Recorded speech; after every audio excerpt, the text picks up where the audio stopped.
సంగారెడ్డి నియోజకవర్గంలోని కొండాపూర్ మండలంలో గ్రామీణాభివృద్ధికి మరో అడుగు పడింది. మహాత్మా గాంధీ జాతీయ గ్రామీణ ఉపాధి హామీ పథకం నిధులతో 68 లక్షల వ్యయంతో చేపట్టనున్న సీసీ రోడ్ల నిర్మాణ పనులకు ఎమ్మెల్యే చింతా ప్రభాకర్ శంకుస్థాపన చేశారు. అనంతసాగర్, సైదాపూర్, మారేపల్లి, కొండాపూర్ సహా పలు గ్రామాల్లో రోడ్ల పనులు ప్రారంభమయ్యాయి. అలాగే కొండాపూర్ గ్రామంలో 20 లక్షల వ్యయంతో మహిళల సమైక్య భవనాలు కూడా ఆయన శంకుస్థాపన చేశారు. గ్రామాల్లో అభివృద్ధి పనులను నాణ్యతతో ఈ నెల 25 లోపు పూర్తి చేయాలని అధికారులకు ఎమ్మెల్యే సూచించారు. ఈ కార్యక్రమంలో స్థానిక ప్రజాప్రతినిధులు, పార్టీ నాయకులు, గ్రామస్తులు పెద్ద సంఖ్యలో పాల్గొన్నారు.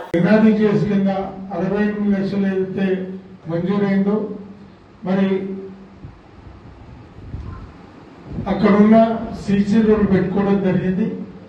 ఆ సీసీ రోడ్లు కూడా మరి నాణ్యతతో కూడుకున్న ఆ పనులు జరగాలని 25 లోపు ఈ నెల ఆ పనులన్నీ పూర్తి చేసేందుకు మరి పంచాయతీరాజ్ ఏఈ గారు కూడా ఇక్కడ పాల్గొన్నారు, శ్రీనివాసరెడ్డి గారు. మరి ఇక్కడ పాల్గొన్నటువంటి వారందరూ కూడా ఆ వర్కులు ఏవైతే మనం ఇప్పటిదాకా 10-12 సంవత్సరాలుగా మనం ఇచ్చినటువంటి వర్కులే ఇప్పటిదాకా జరిగింది. మరి ఇప్పుడు జరుగుతున్నటువంటి ఈ పరిస్థితుల్లో మరి ప్రజలకి అవసరమైనటువంటి వర్కులు, అవి నాణ్యతతో కూడుకున్నటువంటి పనులు చేపట్టాలని నేను మనస్ఫూర్తిగా కోరుకుంటున్నా.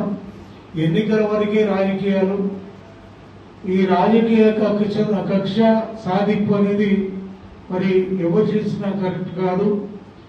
మరి ప్రజలు గ్రామాల్లో అభివృద్ధిని మాత్రమే కాంక్షిస్తారు.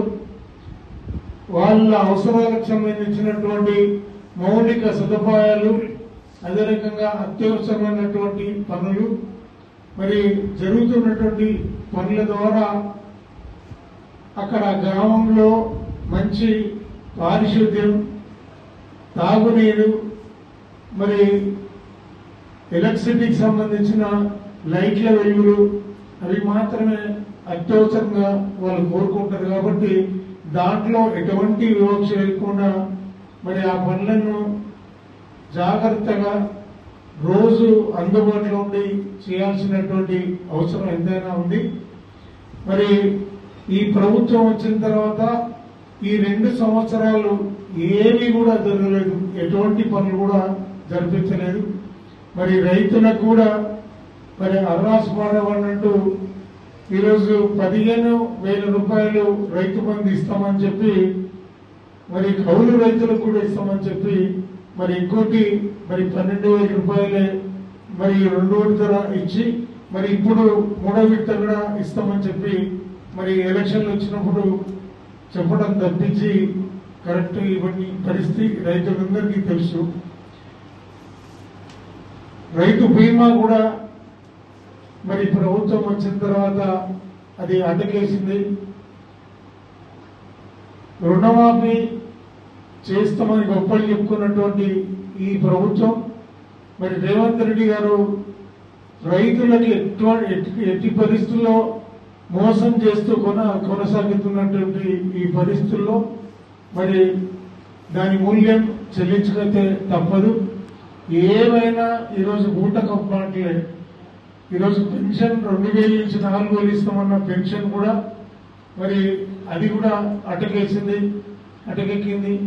మరి అదే స్టూడెంట్స్ కి మరి స్కూటీలు ఇస్తామన్న విషయం కూడా గాలి కొద్దిలేసిండ్రు.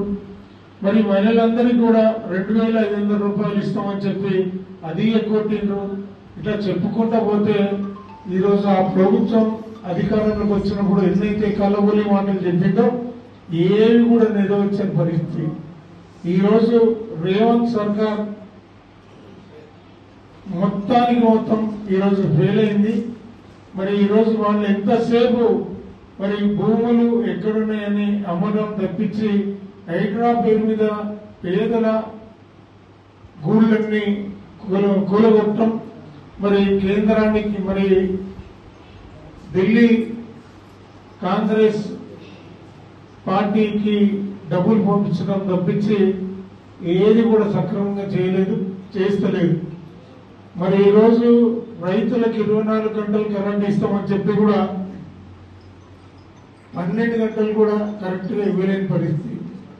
ఆ 12 గంటల్లో కూడా చాలా సార్లు ఇంటరప్షన్ చేయటం, నాణ్యత ఊడుకున్నటువంటి కరెంట్ రాకపోవటం, మరి మంచినీళ్ళు తాగటానికి కూడా సరైన సమయాల్లో నీళ్లు అందించుకోవటం, మరి ఇటువంటి ఫెయిల్యూర్స్ మీద మనం కొట్లాడాల్సిన అవసరం ఉంది.